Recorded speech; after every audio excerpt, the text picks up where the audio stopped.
What the vision of promising eternal life? Please tell me the secret of the mortal. Listen carefully, Gilgamesh. I will tell you the story of the great flood. The God decided to destroy humanity with the great flood, but Ea, the God of wisdom, warned us of not fishing. Put not fishing. Build a large boat, save your family and all the animals in the world. I will follow your command. Of not fishing, build the boat and prepare for the hand of disaster.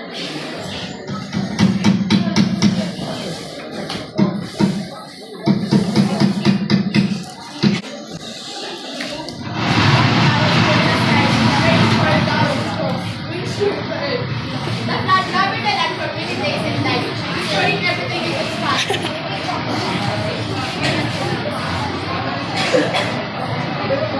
The storm is fierce.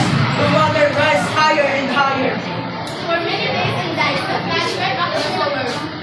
May the God bless us until the storm ends. At the last, the waters began to recede and came to rest.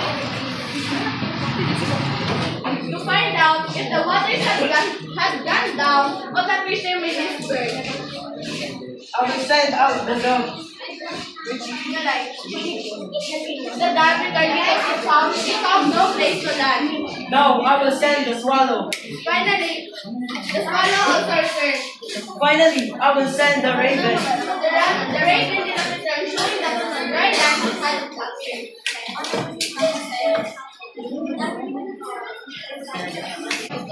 Were rewarded by the gods, The God showed mercy to us. who have been blessed beyond measure. The gods granted them eternal life and allowed them to live from ordinary humans.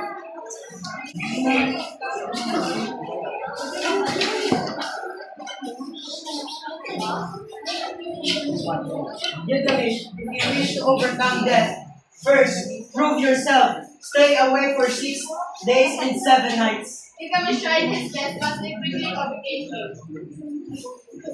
I only close my eyes for a moment. You will slept much longer than you realize. If you cannot conquer sleep, how you can conquer death? Gilgamesh had built the tent and prepared for it. Seeing his disappointment, Okapishi once spoke to his husband. But Napishtim, my husband, Gilgamesh has traveled so far and suffered so many hardships. Could he not receive a You are right, Gilgamesh. Not right. There is a plant at the bottom of the sea. It has the power to restore the A plant that soars you. I will find it. So he dove into the waters and found the sun. I find it. I will bring this back to the room and share with my people. May your journey Gilgamesh use this gift decisively. As Gilgamesh traveled home, he sat beside a pool to rest. While he was bathing, as they stirred the plant and soil.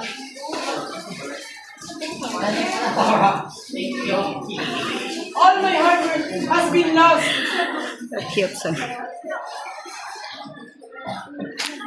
Gilgamesh realized that eternal youth was not meant for humans.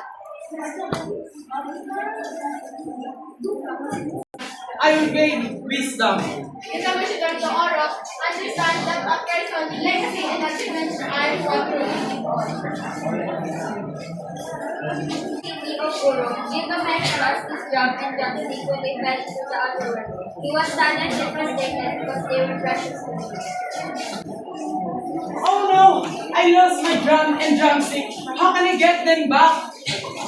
Don't worry, my friend. I will be the one in front of the lunch and retrieve them for you. But before you go, please listen to my instruction.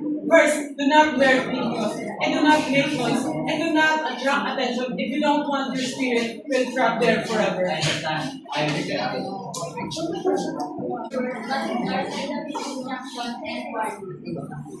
Inkino! Inkino! Where are you? Gilgamesh mourned the loss of his friend. Gilgamesh dedicated his faith to the god to see his friend do once more. Great gods and goddess, please allow me to see my friend once more. The gods take pity on Gilgamesh and allow his spirit to return. I claim the land below. What did you do?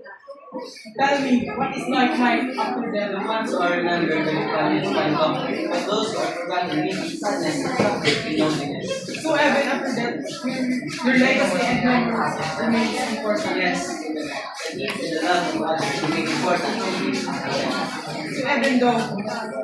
So even though deeds and memories leaves us all. Before I go to the marriage, remember this lesson. Treasure life because it does not last forever. The spirit slowly breaks in his spirit, after the underworld, and Gilgamesh reflected on what was there. He understood that while humans cannot escape death, they can achieve greatness through their actions and memories in this reality.